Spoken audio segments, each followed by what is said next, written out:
Greetings Internet, let's talk about why I YouTube. So actually at the end of VEDA 2018 I made this comment about wanting to get away from the blue wall and make some more interesting looking videos. They would have still been me just talking about things, but the idea was to, go out and get some more interesting backgrounds. I even bought a fancy gimbal and a lavalier mic so that I could do better quality walk and talks. The mic's been handy a few times, but the gimbal I've only used twice in 2 years. But still, in all that time, there's been this idea floating around in my head that I would go for a walk in the woods and have a talk about why I do YouTube, and then the walk in the woods would become sort of an ongoing series on this channel. But for all sorts of reasons, most of which were nonsense excuses, I kept procrastinating on this idea.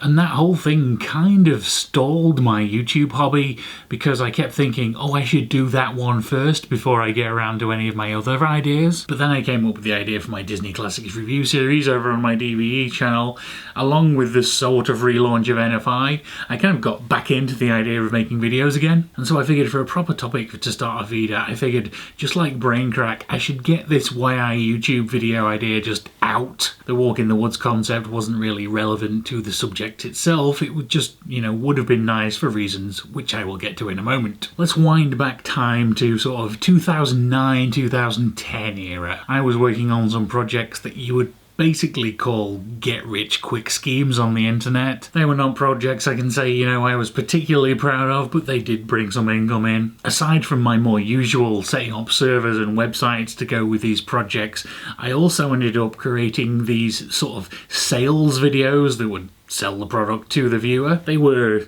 mostly sort of slideshows with an associated voiceover and a little bit of motion graphics when we decided to get a bit fancy. For example, the question is, who do you trust?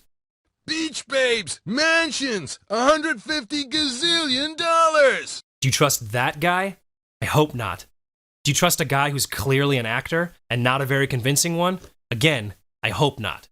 Or maybe, like me, you've been suckered before by a fancy sales video with pictures of cars, a big house, so-called earnings proof.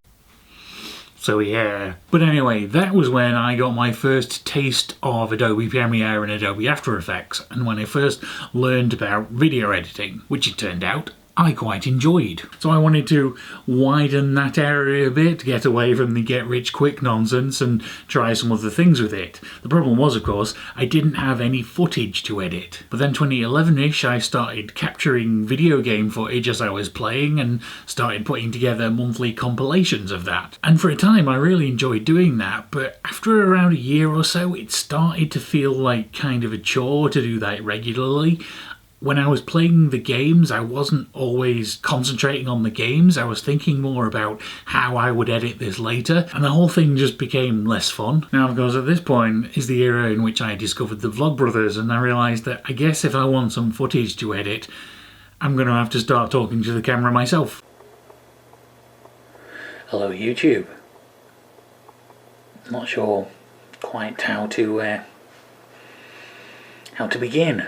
Now, I never really wanted to be famous on YouTube, but in the back of my mind there was always that thought in the beginning that maybe I could get enough of a following that, I could earn, say, £50 a month extra, just as a bit of extra money. Because at the time I was doing multiple little jobs with affiliates and all sorts, and so I didn't have one paycheck, it was just lots of little ones, and a bit of YouTube on the side would have contributed to that. Now obviously future me knows that that didn't happen and never will. I have discovered my niche corner of the internet is fairly small, and I'm generally happy with that now. And so they're the two main reasons I actually started YouTube in the first place.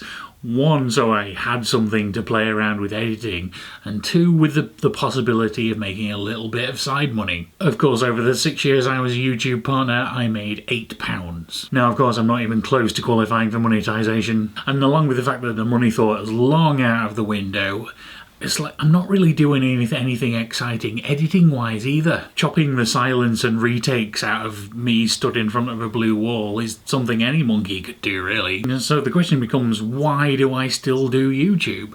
And the answer is terribly cliche, and it's the friends I've made along the way. I realised quite a while ago, actually, that this channel is more interesting as a video diary to people I already know in my real life who, want to keep up on what's been going on in my life. But that kind of stuff's just not going to be as interesting to some random stranger who doesn't know the history and the context. Still though, I would like to try and do some more fancy editing stuff at this point, but VEDA is not really the time to be trying time-consuming new editing projects. Also, a global lockdown is not really the time to go out and get interesting footage. So I guess that'll have to wait for the future. In the meantime, I will just have to be sustained by my friends. Do you make videos? If so, what motivates you to do so? If not, what motivates you to watch me?